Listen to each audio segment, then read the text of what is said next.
The day Noah fired me, I found out my wife had 6 months to live.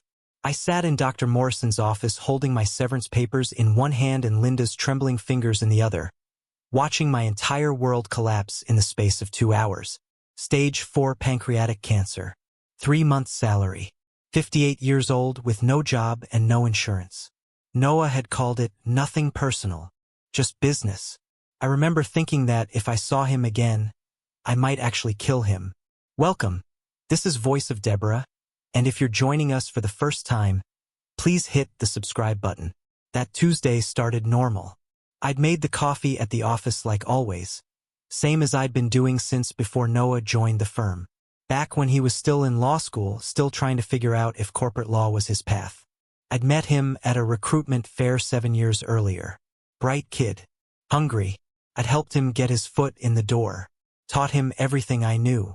David, he said when I walked into his office. He didn't look up from his computer. We need to talk about your position. I sat down. My knee was bothering me, the one I'd injured at the company softball game back in 2008. Noah had organized that game. The firm is moving in a new direction, he said, still not looking at me. We need people who can adapt to the digital transformation we're implementing. Your skill set no longer aligns with our strategic objectives. He slid a folder across the desk. Severance agreement. 3 months pay. Standard non-disparagement clause. You're letting me go, I said. We're bringing in younger talent. Fresh perspectives. People who grew up with this technology. He finally looked at me. It's nothing personal, David. It's just business. Nothing personal.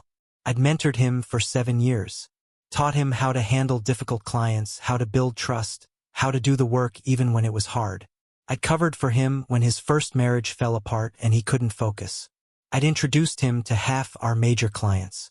I'd nominated him for partner. 23 years, Noah. I know. He glanced at his watch. You'll need to clear your desk by Friday. HR will be in touch about the exit process. 23 years. 23 years of early mornings and late nights. Of missing my daughter Sarah's recitals because a client needed me.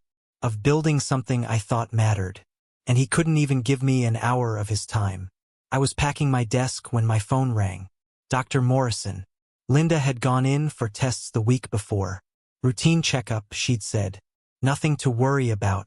But doctors don't call on a Tuesday morning for good news. Mr. Patterson, we got Linda's test results back. I think you and your wife should come in this afternoon. The way he said it. You know that tone. The one that changes everything. Linda met me at the doctor's office at 2. She was still in her work clothes from the library. She'd worked there part-time for 15 years. It didn't pay much, but she loved it. My salary was what kept us comfortable. Paid the mortgage. Covered the insurance. Let us help Sarah with her grandkids when she needed it. Dr. Morrison didn't waste time. The scans show pancreatic cancer. Stage 4. It's already spread to the liver. Linda's hand found mine. She squeezed once, hard. How long? She asked. Her voice was steady. Steadier than I felt. 6 months, maybe less. We can try treatment, chemotherapy, and radiation. But at this stage, he trailed off. We all knew what he meant. Treatment, Linda said. We try treatment. Dr. Morrison nodded. You'll want to speak with the oncology department about scheduling. And with your insurance company. The treatment is extensive. Expensive. The folder was still in my other hand. 3 months pay. The insurance through the firm would run out in 60 days. After that, we'd be on our own. I didn't tell Linda about the job that day. Couldn't. We drove home in silence. She held my hand across the console, and I tried to figure out how I was going to pay for treatment on 3 months severance and no insurance. That night, after she'd gone to bed, I sat at the kitchen table with our bank statements spread out in front of me. We had some savings. Not much. Maybe enough for 3 months of treatment if we were lucky. After that, I called Sarah, told her about her mother, listened to her cry on the other end of the line.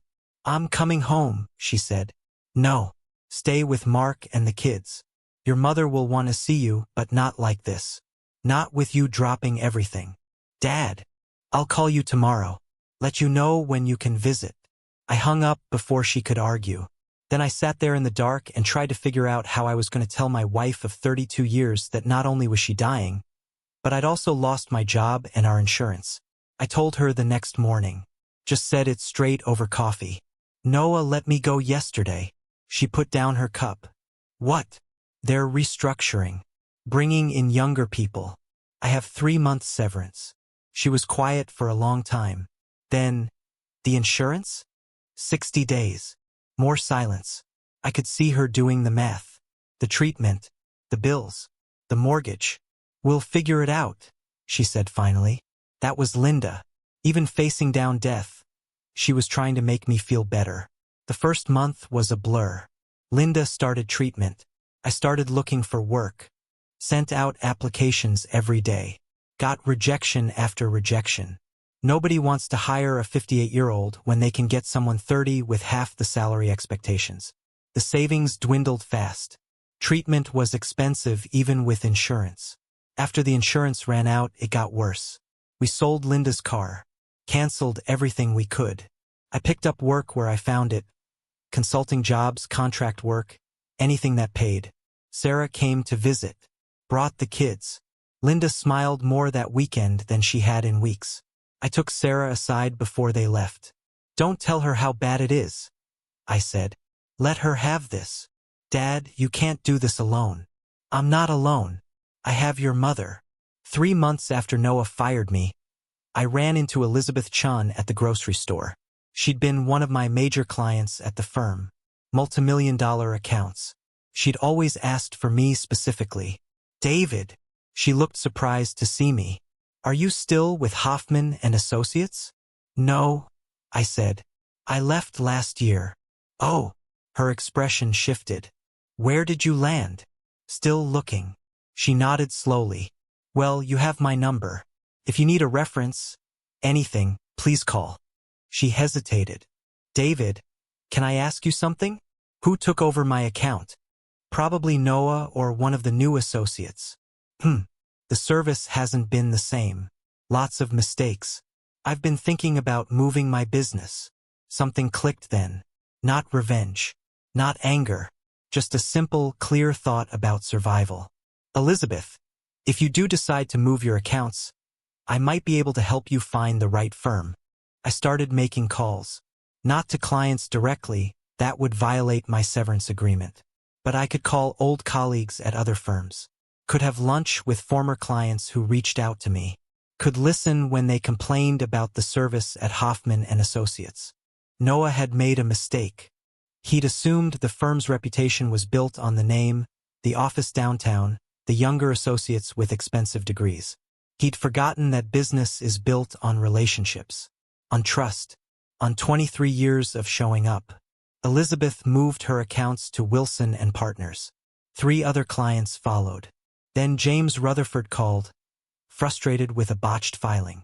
I listened, suggested he might want other options. Gave him a name. I never said a bad word about Hoffman and Associates. Didn't have to. The work spoke for itself. For months after Noah fired me, Wilson and Partners called. They'd been handling the clients who'd left Hoffman and Associates. We keep hearing your name, the managing partner said.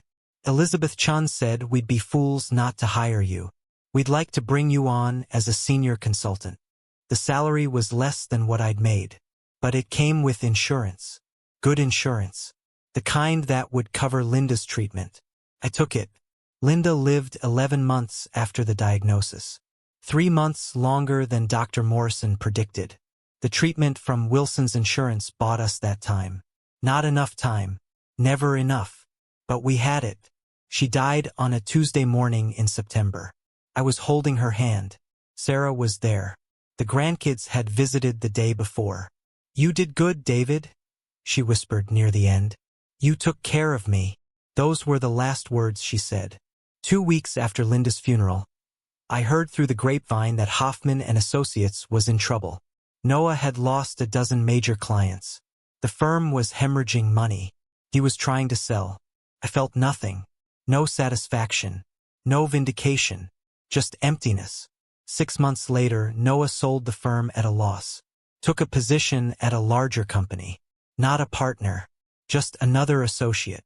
I ran into him a year after Linda died. Outside a coffee shop downtown. He looked older, tired. "David," he said. He stopped walking. "I heard about Linda. I'm sorry." "Thank you." Silence. A city bus went by. "I made a mistake," he said quietly. "Letting you go. The firm. Everything fell apart." "I know. I heard you landed at Wilson. That's good." "It was necessary," I said. "The insurance saved Linda's life. For a while." He flinched. I think he understood then. What his decision had cost. What those 3 months without insurance had meant. "David, It's done, Noah. It's all done." I walked away. Left him standing there. I'm 63 now. Still at Wilson and Partners. Sarah calls every Sunday. The grandkids are in high school. I make it to their games when I can. I think about Linda every day. About that last year we had. The treatment, the hope, the slow fade. I think about Noah's face outside that coffee shop. About how young he'd seemed in his office that Tuesday. How certain. He taught me something I wish I'd never had to learn. That just business has a cost. That decisions made in offices with severance folders affect real people in real ways.